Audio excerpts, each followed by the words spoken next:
Bon, ce qu'il faut retenir, c'est qu'aujourd'hui, nous avons réalisé l'un des grands objectifs de notre parti. Lorsque nous l'avons créé il y a 11 mois, c'était comme ambition de créer l'un des plus grands partis du pays. En tout cas, ceux qui ont participé à l'ouverture de ce congrès, vous avez reçu toutes les provinces dans lesquelles le parti a été correctement implanté. Et donc nous nous préparons suffisamment pour les élections et nous sommes confiants qu'avec toute l'énergie qui vient de ce congrès, nous allons devenir l'un des 5 premiers partis du pays. Le message essentiel ici, c'est-à-dire que nous avons voulu rassembler nos militants, rassembler nos délégués de province pour leur donner la stratégie électorale. Elle est importante. Pour peaufiner les stratégies, pour investir nos candidats sur les différentes listes qu'ils avaient déjà proposées. Mais nous disons au peuple congolais que nous allons aux élections. Nous, comme AVRP, nous nous préparons.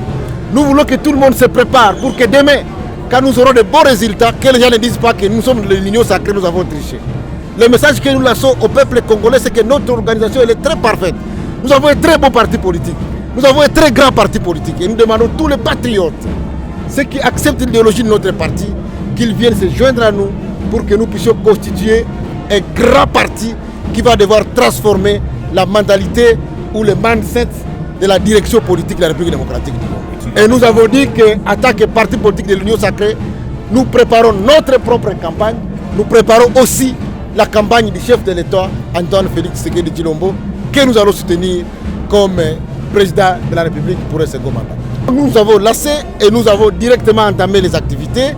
Et la suite, c'est que nous avons encore 2 jours de congrès où nous allons parler de la loi électorale, nous allons parler des autres stratégies spécifiques, nous allons adopter nos statuts, nous allons devoir adopter notre contrat social que vous appelez projet de société et nous allons avaliser ou valider les choix des animateurs de notre parti au niveau national, parler aussi de l'organisation et recevoir les rapports du secrétaire général sur le fonctionnement du parti pendant toute une année.